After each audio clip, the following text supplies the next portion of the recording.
10వ తరగతి పరీక్షలు నిర్వహించాలని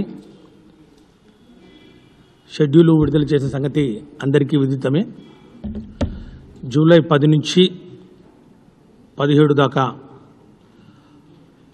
10వ తరగతి పరీక్షలు నిర్వహించాలని చెప్పి ఆంధ్రప్రదేశ్లో 10వ తరగతి మరియు ఇంటర్మీడియట్ విద్యార్థులకు సంబంధించి గవర్నమెంట్ అనేది చాలా మంచి డెసిషన్ అయితే తీసుకుంది. ప్రజెంట్ మనకు ఈ కరోనా వైరస్ అనేది విజృంభిస్తుండడం వల్ల రోజుకు కూడా పాజిటివ్ కేసెస్ అనేవి పెరుగుతున్నాయి.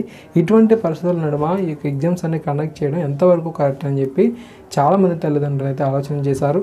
సో ఇదే విషయం గవర్నమెంట్ కూడా ఆలోచన చేయడం జరిగింది. తద్వారా ఈరోజు మనకు మంత్రి ఆదిమూలపు సురేష్ గారు ఒక ముఖ్యమైన అప్డేట్ని మనకి ఇచ్చారన్నమాట. ఏపీలో 10th క్లాస్ ఎగ్జామ్స్ అనేవి అన్నింటిని కూడా క్యాన్సిల్ అనేది చేస్తున్నట్టుగా రద్దు చేస్తున్నట్లుగా మనకు తెలపడం జరిగింది. అంతేకాకుండా ఇంటర్మీడియట్ సప్లిమెంటరీ ఎగ్జామ్స్ని కూడా రద్దు చేస్తున్నారు. ఓకే, ఇంటర్మీడియట్కి సంబంధించి ఎవరైతే ఫస్ట్ ఇయర్ సెకండ్ ఇయర్ విద్యార్థులు ఫెయిల్ అయిపోయి ఉన్నారో వీరందరినీ కూడా పాస్ అనేది చేస్తున్నట్లుగా ఆదిమూలపు సురేష్ గారు అయితే మనకు అప్డేట్ అయితే ఇచ్చారన్నమాట.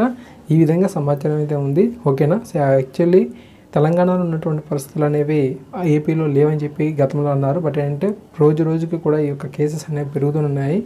సో డైలీ మనకు 450+ కేసెస్ అనేవి మనకు రావడం జరుగుతుంది. అందువల్ల ఏంటంటే ఇటువంటి పరిస్థితుల నడుమ ఎగ్జామ్స్ని కండక్ట్ చేయడం ఎంత మాత్రం కరెక్ట్ కాదని చెప్పి వారు కూడా ఆలోచన చేశారు. సో ప్రభుత్వం ఎట్టకేలకు ఈ మంచి డెసిషన్ అనేది తీసుకుంది. ప్రజెంట్ ఎగ్జామ్స్ని కండక్ట్ చేయకపోవడమే బెటర్ అనమాట, ఇన్ మై ఒపీనియన్ అనమాట. ఓకే, 10th క్లాస్ మరియు ఇంటర్మీడియట్ సప్లిమెంటరీ ఎగ్జామ్స్ అనేవి క్యాన్సిల్ అని చేస్తూ ప్రభుత్వం ఉత్తర్వులు జారీ చేసింది. కాబట్టి తప్పకుండా ఈ ఇన్ఫర్మేషన్ని మీ ఫ్రెండ్స్ అండ్ ఫ్యామిలీకి షేర్ అని చేయండి. Thanks for watching this video. మరిన్ని ముఖ్యమైన అప్డేట్స్ మీకు అందిస్తుంటాను. జై హింద్.